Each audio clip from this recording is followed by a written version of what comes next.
karakter seorang pemimpin. Nah, kalau ini kita ambil dalam konteks kepemimpinan manusia di hadapan alam. Kalau ini dalam bahasa agama kita sebut kita ini khalifahnya, yang mewakili Tuhan di hadapan alam, maka sebagai pemimpin di alam semesta ini atas makhluk yang lain, kalau versinya Ronggo Warsito, paling tidak kita harus melakukan 8 hal. Yang pertama, hanguripi. Yang kedua, hangrungkepi. Yang ketiga, hangruat. Yang keempat, hanoto. Yang kelima, hamengkoni. Yang keenam, hangayomi. Yang ketujuh, hangurupi. Dan yang kedelapan, hamemayu. Nah, manusia sebagai khalifahnya, versi Ronggo Warsito ini berarti harus punya 8 karakter ini. Berarti kita di hadapan alam harus melakukan 8 ini. Yang pertama apa? Hanguripi. Hanguripi itu menghidupkan atau menjaga kehidupannya. Dalam konteks alam berarti menjaga kelestarian. Ini tugas kita sebagai khalifahnya di hadapan alam.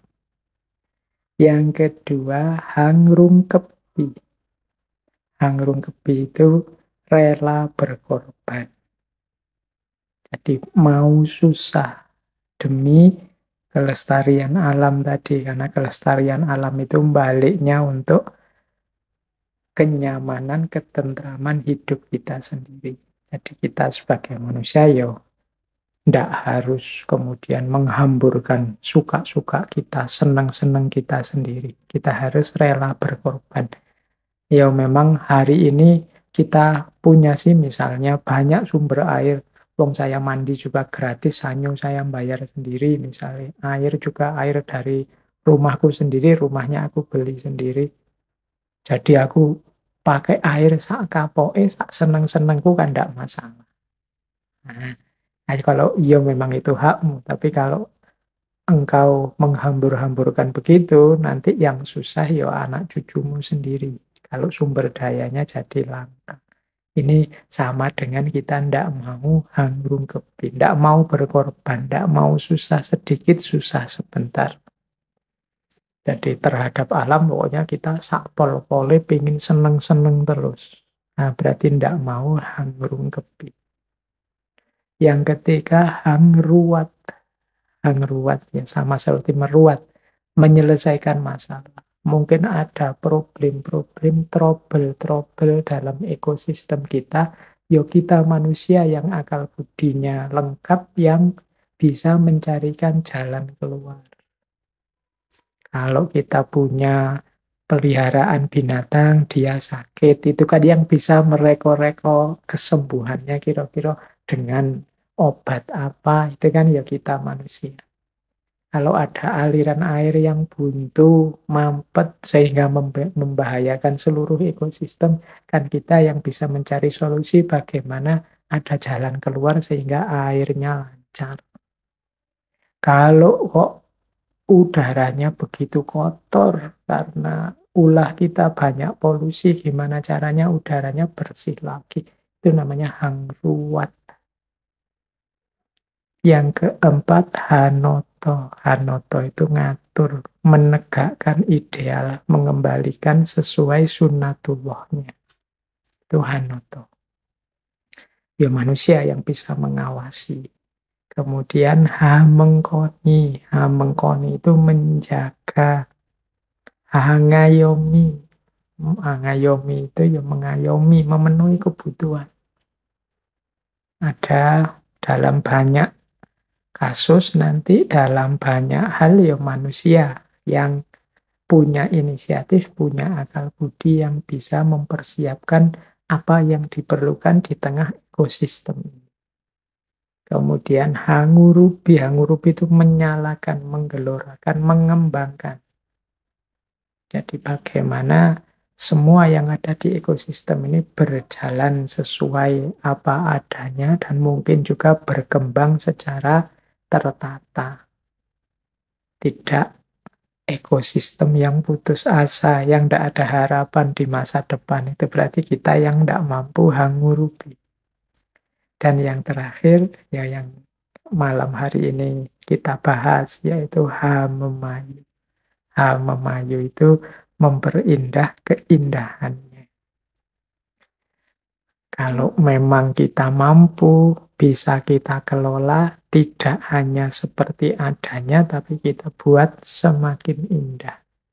Karena kehadiran kita memang dituntut untuk memayu hayuning bawono, memperindah keindahan alam. Nah, ini antara lain. Jadi, hal-hal yang harus dilakukan oleh manusia sebagai pemimpin. Dalam hal ini, pemimpin di hadapan alam.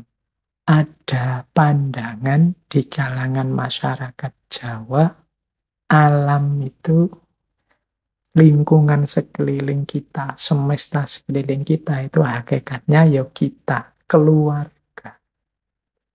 Jadi, seperti kemarin ya Aldo Leopold dan kawan-kawan yang mendefinisikan ekosistem itu yang menjadikan kita menganggap keluarga tidak hanya manusianya, tapi juga alam semesta sekeliling kita, lingkungan sekeliling kita itu adalah keluarga kita.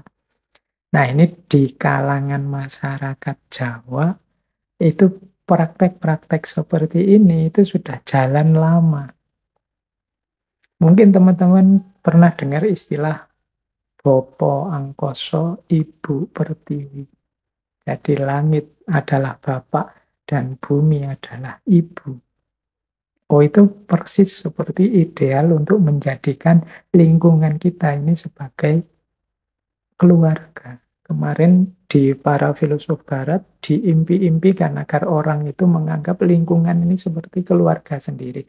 Sejak dulu masyarakat Jawa ya sudah menganggap pertiwi atau bumi ini sebagai ibu, langit ini sebagai angkasa. Berarti jangan dicemari, jangan dirusak, jangan dijajah, dirajah, diperkosa. Karena dia ibu kita sendiri, bapak kita sendiri. Mungkin juga teman-teman pernah dengar istilah kakang kawah adi ari-ari.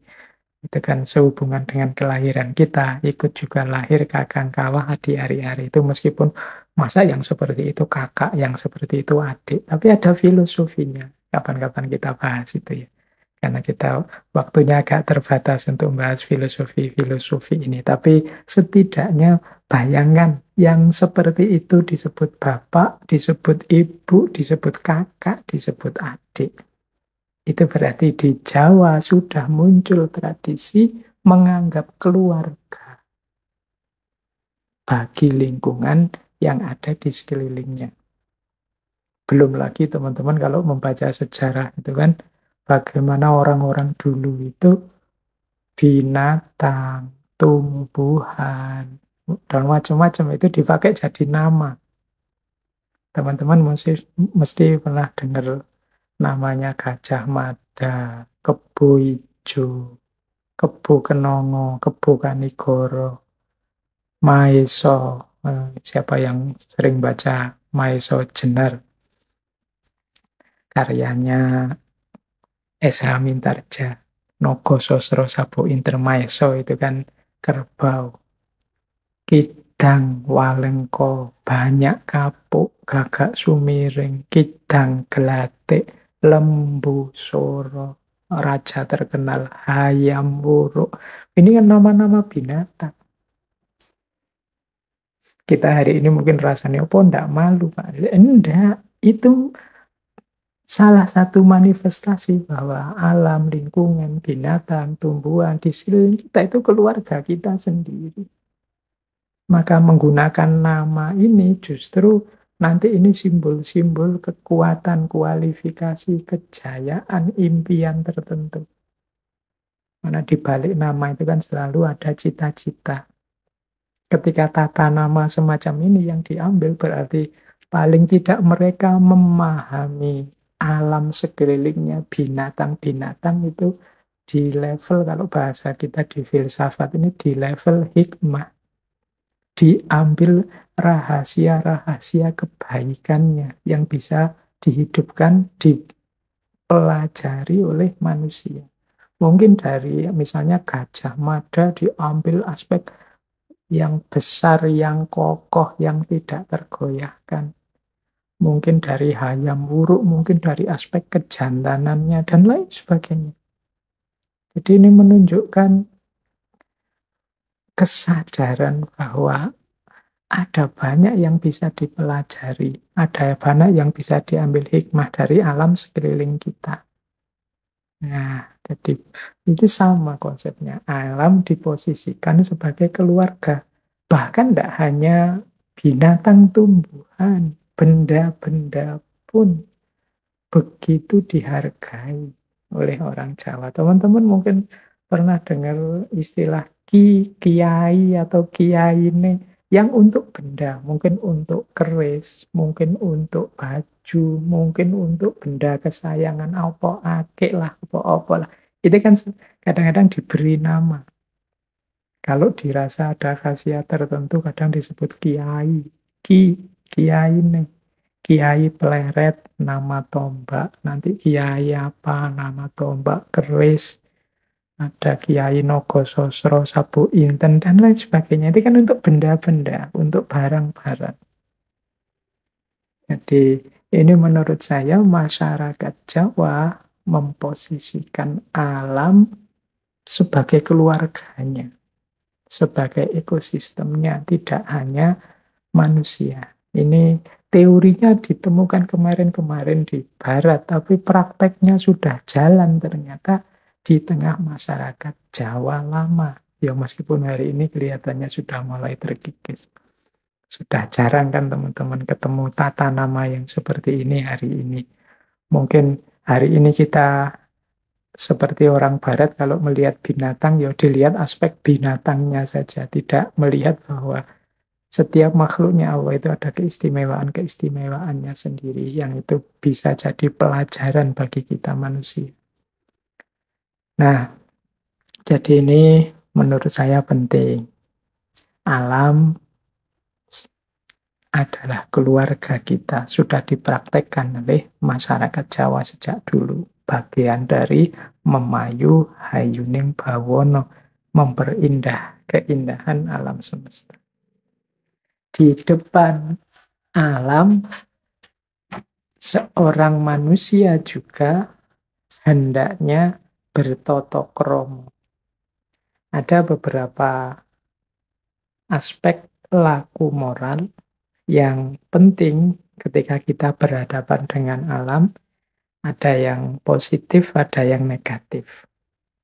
Yang positif itu misalnya kita harus tepo sliro dan bisa rumongso. Tepo sliro itu berarti kita bisa menempatkan diri secara tepat. Tepo itu tepak, sliro itu awak. Diri kita posisikan secara tepat di hadapan alam. Mungkin tadi sebagai keluarga, sebagai yang mensakralkan, dan lain sebagainya. Dan bisa rumongso itu kita bisa berempati. Selama ini kita berempati itu kan hanya pada manusia. Tapi dalam konteks ini kita juga dituntut untuk bisa berempati kepada lingkungan alam sekeliling kita. Berempati itu berarti melenyapkan ego kita dan menghadirkan kepentingan sesuatu yang lain yang jadi objek perhatian kita. Sama kayak kita jatuh cinta, itu kan ego kita tergusur dan yang masuk adalah kepentingan orang yang kita cintai. Nah, orang yang semacam ini disebut orang yang bisa rumongso, bisa merasakan apa yang dirasakan oleh orang lain, atau kalau objeknya alam bisa merasakan kondisi situasi alam semesta di sekelilingnya. Biasanya bisa rumongso ini lawannya adalah rumongso biso. Kalau rumangsa bisa itu merasa bisa, merasa mampu, sehingga memposisikan diri di atas. Orang yang rumangsa bisa, ya pasti dia tidak bisa rumangsa. Sama seperti kritiknya Sayyidu Nasr pada manusia modern yang di hadapan alam selalu rumangsa bisa. Tidak pernah bisa rumangsa, tidak bisa memahami situasi alam dari perspektif kepentingan alam, tidak dari perspektif kepentingan egoisnya. Yang kedua, sepi ing pamrih, rame ing gawe. Kita melakukan kebaikan apapun yang bermanfaat terhadap alam, tidak usah matok pamrih-pamrih apapun. Yang penting kita bekerja sekuat mungkin, semampu kita demi kelestarian alam, karena hakikatnya lestari dan hayuning ekosistem di sekeliling kita itu adalah hayuning kita juga. Keselamatan, kesejahteraan lingkungan itu berarti keselamatan, kesejahteraan kita. Maka kita sepi ing pamrih, rame ing gawe.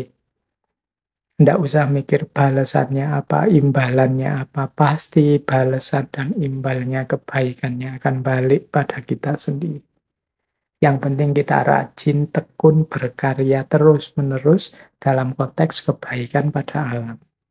Yang ketiga, eling lan waspada. Kita senantiasa ingat dan waspada. Ingat kepada Tuhan, kepada hakikat kehadiran kita di muka bumi, dan waspada, hati-hati. Jangan sampai kita melakukan hal-hal yang blunder, yang merusak, yang tidak hanya menghancurkan alam, tapi pada gilirannya justru menghancurkan kita sendiri. Di eling lan waspada ini harus kita hidupkan terus. Sadar akan hakikat diri dan kehidupan kita, serta hati-hati. Jangan sampai melakukan hal-hal yang justru merusak. Kalau yang negatif, laku moral itu ya jangan sampai kita di hadapan alam itu hanya bersikap golek menangi dewe, golek butuhe dewe, golek benere dewe, dan golek enake dewe. Ini manusia itu punya kecenderungan ini. Nyari enaknya sendiri terus, nyari benernya sendiri terus. Hanya yang dipikir kebutuhannya sendiri terus, ingin menang terus. Jadi tidak berpikir yang di luar dirinya. Ini ciri-ciri orang yang egois. Hanya berpikir tentang dirinya sendiri. Jadi sikap ideal kepada alam yang pertama lewat jalan moral. Kita tidak hanya dituntut bermoral kepada manusia yang lain, kita juga harusnya berakhlak bermoral kepada alam lingkungan sekeliling kita. Kalau masyarakat Jawa sehubungan dengan tanggung jawab ini punya 3 istilah yang populer sekali. Yang pertama momong, yang kedua momor, dan yang ketiga momot. Nah, ini 3 istilah sehubungan dengan tanggung jawab terhadap alam. Kalau kita tarik ke sana, maka momong itu berarti menjaga. Ya kalau dengan manusia kadang-kadang diartikan mengasuh. Ya kita yang punya akal budi, yang punya kesadaran, yang bisa menjaga kelestariannya. Jangan sampai dia rusak, jangan sampai dia punah. Sebagai manusia yang lebih berbudi dan berakal dibandingkan semua makhluk yang lain, manusia punya kewajiban untuk momong, menjaga dan mengasuh. Yang kedua, ada kewajiban momor. Momor itu mendekat, membaur, tidak menjauh.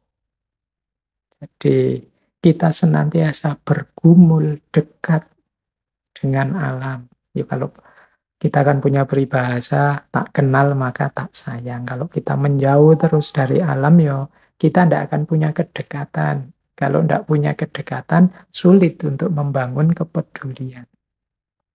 Maka dekatkanlah diri terus dengan alam, kalau konteksnya alam, sehingga muncul rasa sayang dan muncul kepedulian. Biar peribahasa tak kenal maka tak sayang itu tidak muncul. Ini namanya momor. Peradaban kita hari ini sering isinya banyak menjauhkan kita dari alam. Kita lebih banyak membangun dunia yang coraknya buatan artifisial. Mungkin hidup kita, apalagi yang sudah kerja kayak saya ini, lebih banyak ketemu tembok, ketemu gedung, ketemu layar, dibandingkan ketemu air sungai, ketemu pepohonan, ketemu rerumputan. Apalagi hari ini situasinya menyuruh kita banyak di rumah. Mungkin ini salah satu buah juga dari perilaku kita selama ini. Maka yang kedua, momor. Dalam istilahnya masyarakat Jawa, yuk dekat dengan alam. Anak cucu kita, yuk kita akrabkan kembali dengan alam. Kalau mereka dekat dan akrab, pastinya akan sayang. Kalau sudah sayang, lahirlah kepedulian. Dan yang ketiga, momot. Momot itu biasanya kita pahami sebagai memuat. Maksudnya menerima, menanggung. Jadi ikut momot itu apapun situasinya, apapun kondisinya, mau menerima. Itu momot. Jadi tidak hanya kalau pas menguntungkan saja kita dekati, kita sayang-sayang. Kalau tidak menguntungkan, ya kita buang. Kita merasa apa gunanya, apa untungnya. Itu berarti tidak bisa momot. Momot itu dia bisa menanggung, menerima apapun situasinya. Itu momot. Inilah yang harus dilakukan manusia sebagai tanggung jawabnya terhadap alam. Ini kalau masyarakat Jawa terkenal sekali dengan istilah tirakat dan prihatin. Maksudnya apa sih tirakat dan prihatin itu? Kita mampu mengendalikan diri untuk memperoleh kebahagiaan yang lebih panjang dan lebih hakiki. Persis logikanya seperti orang puasa. Kita menahan lapar sebentar untuk memperoleh kenikmatan makan yang lebih dalam, lebih panjang, kebahagiaan makan yang lebih hakiki. Nah, tirakat juga begitu. Bukannya kita tidak makan itu karena tidak punya uang untuk makan. Punya, kalau memang boleh kita bisa makan sebanyak-banyaknya. Tapi kita milih tidak makan. Dalam rangka apa? Memperoleh kebahagiaan yang lebih panjang daripada sekedar kebahagiaan makan. Ini namanya trik prihatin. Nah, di hadapan alam juga begitu. Kita harus mampu prihatin dan tirakat. Berarti apa? Yuk kita mampu mengendalikan diri untuk tidak semena-mena mencari keinginan kita sendiri, mencari kenikmatan sesaat untuk diri kita sendiri, mencari kenyamanan egois versi kita sendiri, tapi kita berusaha menahan diri demi kenyamanan yang lebih panjang, kebahagiaan yang lebih hakiki, kenikmatan yang tidak hanya kita nikmati sendiri, tapi juga untuk semua nanti anak cucu kita sampai generasi keberapa pun. Jadi itulah namanya laku prihatin. Kalau dalam budaya Jawa ada istilah topo ngerami. Topo ngerami itu kita prihatin meskipun di tengah keramaian, di tengah limpahan berbagai fasilitas. Kalau memang boleh, kita bisa kok kalau mandi itu menghabiskan 10 timbo atau 20 timbo, wong kita orang kaya. Kita bisa pakai air sepuas-puasnya. Kita bisa nyewa kamar hotel, kemudian menggunakan airnya sesuka-suka kita. Wong hotelnya sudah kita bayar. Tapi enggak, kita lebih memilih menahan diri. Meskipun di tengah berbagai fasilitas, di tengah berbagai kenyamanan yang mungkin kita nikmati. Jadi ini jalan kedua, berarti kalau mengikuti budaya Jawa, ya, dalam hal penikmatan kita terhadap alam, dalam hal menuruti keinginan-keinginan egois kita di hadapan alam, hendaknya kita mau prihatin dan tirakat. Karena hanya puasa yang akan menemukan nikmatnya buka puasa. Nah, ini jalan ideal kedua. Ya kalau kita tidak mau prihatin, tidak mau tirakat, ya pada saatnya kenikmatan, kenyamanan yang kita nikmati akan habis. Apalagi sehubungan dengan sumber daya alam.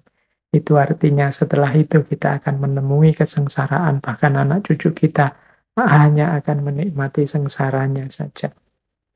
Jadi kalau kita hanya berpikir pendek, demi egoisme kita, kita ingin menangi dewe, butuhe dewe, benere dewe, enake dewe, ya sudah nanti panen kita tidak akan jauh-jauh dari itu semua. Kita akan menemukan kesulitannya, kita akan menemukan kerumitan hidup kita karena habisnya fasilitas-fasilitas yang diberikan oleh alam ekosistem sekeliling kita, ya karena kita sendiri yang merusak dan menghabiskannya. Jadi yuk sedikit-sedikit lah mari kita mulai latihan prihatin, latihan tirakat. Orang-orang besar, orang-orang sukses zaman dulu, kalau teman-teman mau belajar biografi mereka, itu pasti akan ketemu fase-fase hidup di mana mereka prihatin dan tirakat. Sehingga nanti kemudian mereka memanen buah dari keprihatinan dan ketirakatan itu. Ini latihan, apalagi teman-teman yang masih muda, mungkin masih kuat lah kalau sekedar tirakat sedikit-sedikit, prihatin sedikit-sedikit, demi anak cucu kita, demi kebahagiaan yang lebih hakiki, demi fasilitas-fasilitas alam yang mungkin bisa kita nikmati sampai nanti ke depan untuk anak cucu kita. Yang pertama, rahayuning bawono kapurba waskitaning manungso. Kesejahteraan dunia tergantung kewaskitaan manusia. Oke. Ini kan tugas kita mewujudkan hamamayu hayuning bawono. Hasilnya ya rahayu. Rahayunya alam semesta. Rahayunya alam semesta itu cirinya adalah bergantung pada waskitaning manungso.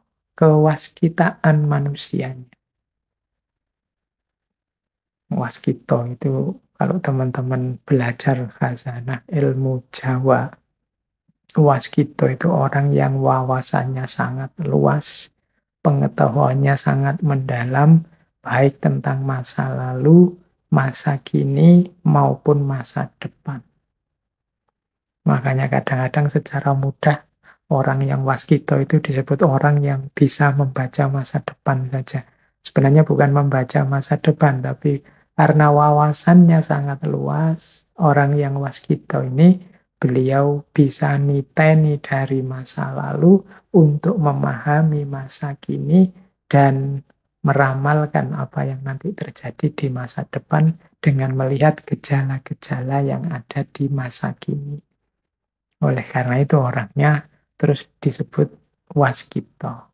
Jadi waskito itu orang yang kemampuan bacanya luar biasa sehingga dia bisa niteni. Tidak hanya untuk membaca fenomena hari ini, tapi juga untuk meramalkan apa yang akan terjadi di masa depan.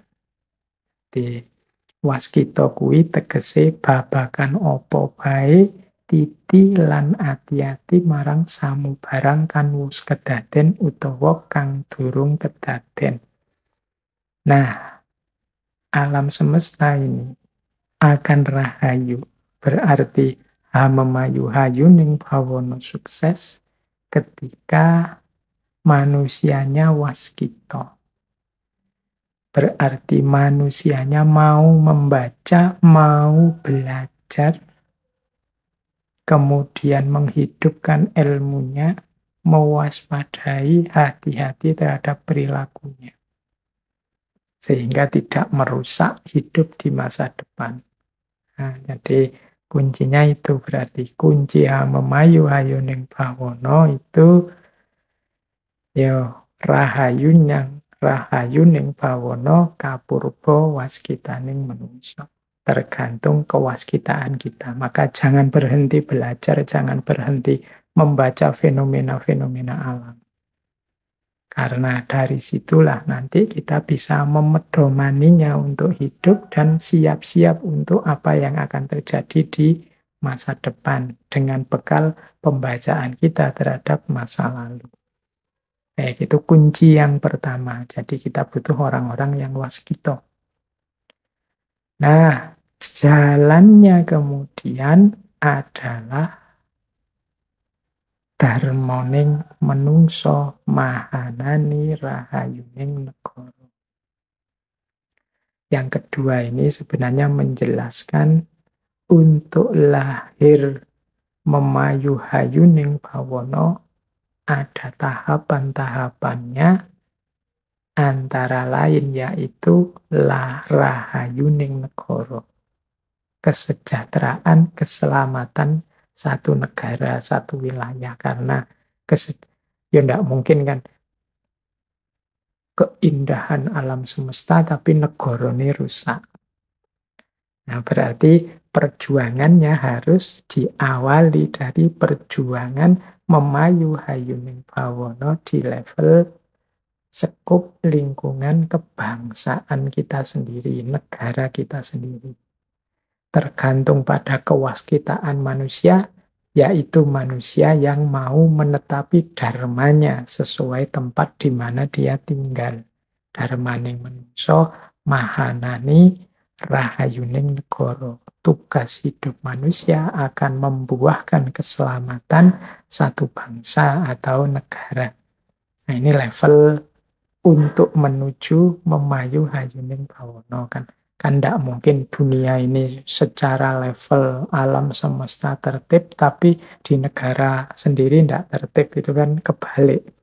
Jadi ketertiban-ketertiban kecil-kecil inilah nanti yang membuahkan ketertiban di level semesta. Berarti kita peduli pada lingkungan kita, ekosistem sekeliling kita, dari situ nanti perlahan-lahan akan meningkat menjadi indahnya alam semesta secara umum, secara global.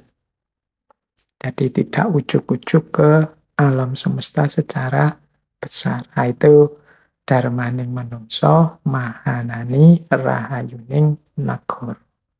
Berarti manusia yang harus menjalankan dharmanya sesuai tempat di mana dia tinggal. Berarti ya kita melihat ekosistem alam di sekeliling kita dan kita jalankan dharma kita di situ sebagai manusia. Terakhir kuncinya rahayuning manungsa dumati krana kamangnusané.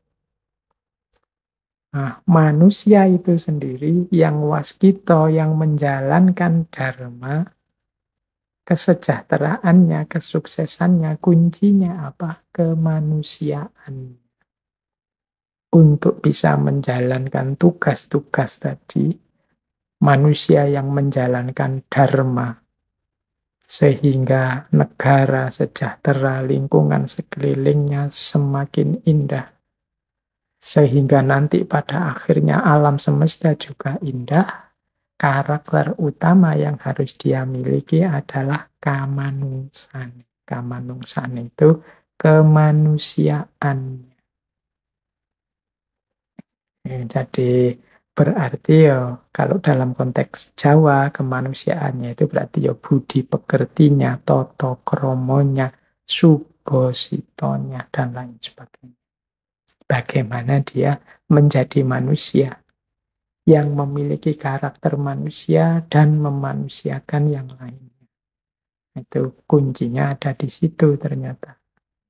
Nah, dari 3 pepatah ini berarti ada 3 kunci untuk mewujudkan memayu hayuning bawana, yang pertama kewaskitaan, keluasan wawasan, keluasan pandangan keilmuan kita tentang alam.